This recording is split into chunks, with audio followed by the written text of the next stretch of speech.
प्रश्न, आपके लिए व्यक्तिगत उद्धारकर्ता के रूप में यीशु को स्वीकार करने का क्या अर्थ है? उत्तर, क्या आपने कभी प्रभु यीशु मसीह को अपने व्यक्तिगत उद्धारकर्ता के रूप में स्वीकार किया है? इस प्रश्न को ठीक तरह से समझने के लिए पहले आपको यीशु मसीह व्यक्तिगत और उद्धारकर्ता जैसे शब्दों के बारे में उचित समझ होनी चाहिए। यीशु मसीह कौन है? बहुत से लोग यीशु मसीह को एक अच्छे मनुष्य, एक महान शिक्षक या यहाँ तक कि परमेश्वर के एक भविष्यद्वक्ता के रूप में स्वीकार करेंगे। ये बातें यीशु के विषय में निश्चित रूप से सत्य हैं, परंतु ये पूरी तरह से यह परिभाषा नहीं देते हैं कि वह वास्तव में कौन है। बाइबल हमें बताती है कि यीशु शरीर में परमेश्वर है, परमेश्वर मनुष्य के रूप में है। देखें यूहन्ना अध्याय 1 और 14 वचन। परमेश्वर पृथ्वी पर हमें शिक्षा देने, चंगा करने, हमें सुधारने, क्षमा करने और हमारे लिए मरने के लिए आया। यीशु मसीह परमेश्वर, सृष्टिकर्ता, प्रभुता संपन्न प्रभु है। क्या आपने इस यीशु को स्वीकार किया है? एक उद्धारकर्ता कौन होता है और हमें एक उद्धारकर्ता की क्यों आवश्यकता है? बाइबल हमें बताती है कि हम सब ने पाप किया है, हम सब ने बुरे कार्य को किया है। रोमियो की पुस्तक 3 अध्याय 10 से 18 वचन। अपने पापों के परिणाम स्वरूप हम परमेश्वर के क्रोध तथा न्याय के पात्र हैं। एक असीमित और सनातन परमेश्वर के विरुद्ध पाप करने के लिए एकमात्र उचित सजा असीमित दंड है। रोमियो की पुस्तक 6 अध्याय 23 वचन, प्रकाशित वाक्य 20 अध्याय 1 से 15 वचन। इसलिए हमें उद्धारकर्ता की आवश्यकता है। यीशु मसीह पृथ्वी पर आया और उसने हमारे स्थान पर मृत्यु को ले लिया। यीशु की मृत्यु हमारे पापों के लिए असीमित कीमत को चुकाना था। दूसरा कुरिन्थियों 5 अध्याय 21 वचन। यीशु ने हमारे पापों के दंड की कीमत चुकाने के लिए मृत्यु को प्राप्त किया। रोमियो की पुस्तक 5 अध्याय 8 वचन।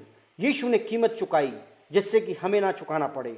यीशु की मृत्यु में से पुनरुत्थान ने यह प्रमाणित कर दिया कि उसकी मृत्यु हमारे पापों का जुर्माना अदा करने के लिए पर्याप्त थी। यही कारण है कि यीशु ही एक और केवल एकमात्र उद्धार करता है।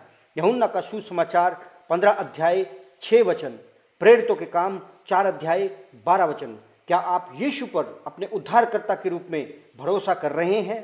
क्या यीशु आपका व्यक्तिगत उद्धार करता है? बहुत से लोग मसीहत को गिरजे में जाना, रीति रिवाजों को पूरा करना और या कुछ निश्चित पापों को ना करने के रूप में देखते हैं। यह मसीहत नहीं है। सच्ची मसीहत यीशु मसीह के साथ व्यक्तिगत संबंध का होना है। यीशु को अपने व्यक्तिगत उद्धारकर्ता के रूप में स्वीकार करने का अर्थ उसमें अपने स्वयं के व्यक्तिगत विश्वास और भरोसे को रख देना है। कोई भी दूसरे के विश्वास से उद्धार नहीं पा सकता है। कोई भी निश्चित कार्यों को करने के द्वारा क्षमा नहीं पा सकता है। उद्धार प्राप्ति के लिए एकमात्र मार्ग यह है कि आप व्यक्तिगत रूप से यीशु को अपना उद्धारकर्ता, उसकी मृत्यु को अपने पापों की कीमत को चुकाए जाने के रूप में भरोसा करके और उसके पुनरुत्थान को अनंत जीवन के लिए अपनी निश्चयता के रूप में मानकर स्वीकार करें। यूहन्ना अध्याय 3 16 वचन। क्या यीशु व्यक्तिगत रूप से आपका उद्धार करता है? यदि आप यीशु मसीह को अपना उद्धारकर्ता के रूप में ग्रहण करना चाहते हैं तो परमेश्वर से निम्नलिखित शब्द कहें। स्मरण रखें, इस प्रार्थना या कोई अन्य प्रार्थना का बोलना आपको नहीं बचा सकता है। केवल यीशु मसीह और क्रूस के ऊपर उसके द्वारा समाप्त किए हुए कार्य में विश्वास ही है जो आपको पाप से बचा सकता है।